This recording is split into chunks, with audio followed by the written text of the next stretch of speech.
Now the great thing about hair tube traps is there's many different designs that you can do. They're very simple and cheap to make. As you can see, this one's just made out of PVC, bits of PVC pipe. The main differences in design are whether you allow the animal to eat the food or not. Now, in the scientific community, there's varying debates about whether you should feed it or not. You know, of course, this isn't going to be its natural diet. The most common food used in the traps is generally a mixture of honey, oats, and peanut butter. This style of trap that I've been using has the food here and it's trapped behind this wall, so the animals can't actually get to it. They can smell it, they go in there, stick their head in, but they can't really get any of the food. The other design is you just roll up a ball of, you know, as I was saying, peanut butter, honey and oats, and stick it in the back here.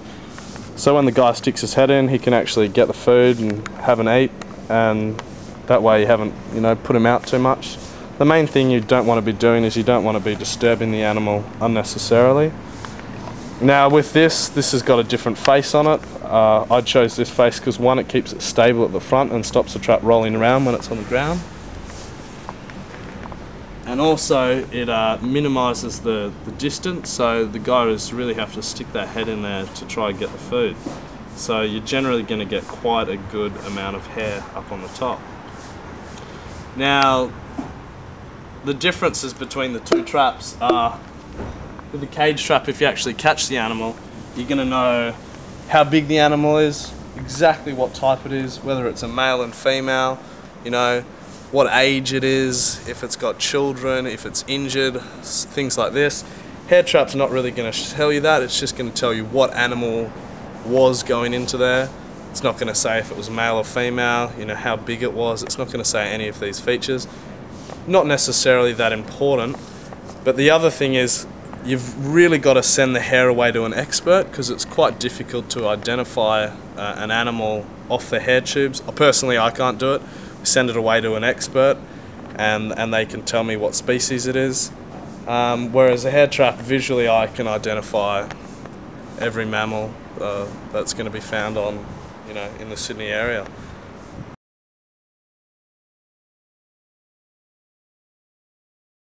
As I was talking about with the hair tube traps, the simplicity of them, made out of PVC pipes, there's numerous designs that you can do. Personally, I can't say that any one is more effective than the other, but you know, different animals have different curiosities, they're different shapes, they're different sizes, they go into different areas, so you know, you can have things like this. This has got a bit of a curve onto it, it's a much larger opening, you can get both top and bottom, it's open at both ends. The guy, you know, got to spend a bit of time to get the food out of here, so he's in there for a while moving about, he's putting all his hair up on this bit of tape up here. So this is one, you can double opening, you can have curves, you can do really whatever you want. This is, as I was talking about, the simplest straighter one, got a bit of an end on, you don't even need that, you take that off. It's just got the single opening. Can't comment on which is more effective than the other, but generally I like to put a wide range out there just so I know that I'm catering for all types of animals and, you know, all types of inquisitive behaviour. Generally the hair tubes can only be used on the smaller animals, you know, bandicoots, you know, your native rats, well no, not rats actually, native mice, you know, smaller animals like that. Cage traps can be used for larger ones. Generally they're most likely to catch possums around here. You still catch a bandicoot in there, fat bandicoot.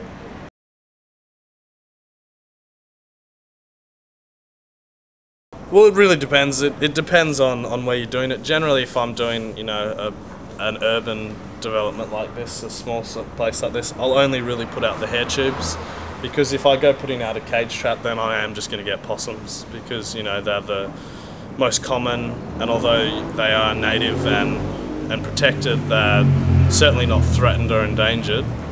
So, you know, they're quite bold, they're inquisitive, they'll be out there. Most of my trapping is done in sort of urban areas, and I am generally looking for long-nosed bandicoots or southern brown bandicoots.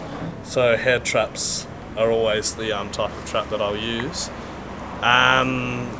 What we generally do before we go out and do an assessment is we do a bit of mapping of the site and we find out what species it could cater for.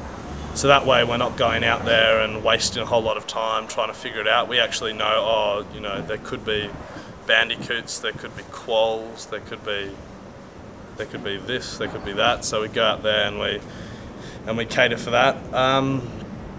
On your bigger developments, and more rural, the closer to bushland you get, the more you're going to be looking for. You're going to be looking for things like spotted tail quolls, bandicoots, swamp rats, echidnas. In Sydney, your threatened birds are things like the swift parrot or the glossy-backed cockatoo, and they generally have quite restricted habitat areas. They, for example, the glossy-backed cockatoo feeds on casuarina cones. So casuarina's a tree. If there's no casuarinas, you're not going to have any glossy-backed cockatoos. So that's an identifying feature. So there's no point looking for it. With birds, the most common and the easiest to sort of look for are your threatened owls, because owls are generally immobile throughout the day. They go out at night and they explore. So you'll be looking for things like hollows. In trees you'll be looking for whitewash, which is owl poo. You'll be looking for bones that you can find anywhere, and you'll also be looking for evidence of the animals that they eat. So for example, powerful owl, which is a threatened owl that occurs around Sydney, mainly feeds on possums. So if you get a lot of possum scratch marks and you know that they're around, then you can be fairly certain that if there's a big tree on the site with an upward facing hollow, there's a high possibility there could be an owl on it. So you're not 100% sure, but what we're trying to do is it's just varying degrees of lessening the impact. So someone comes to me and they say, I've got a development I want to submit to council, I want to build 2 houses on this property.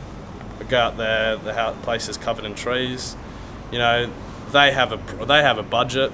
I appreciate that they have a budget, but I've got a job to do as well, and council wants me to be protecting what they deem to be protectable, and it's my duty to be looking after plants and animals. So I can't charge them a ridiculous amount and spend each day climbing up trees and looking down the hollows and going, yep, no, yes, no, yes.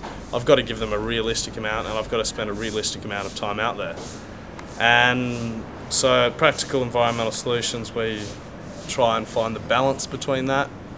Of course, if they want to cut down every tree, it's going to change things, because of course that's going to have a huge impact. If they're going to be realistic, then we can work together and we can find a solution that benefits all parties.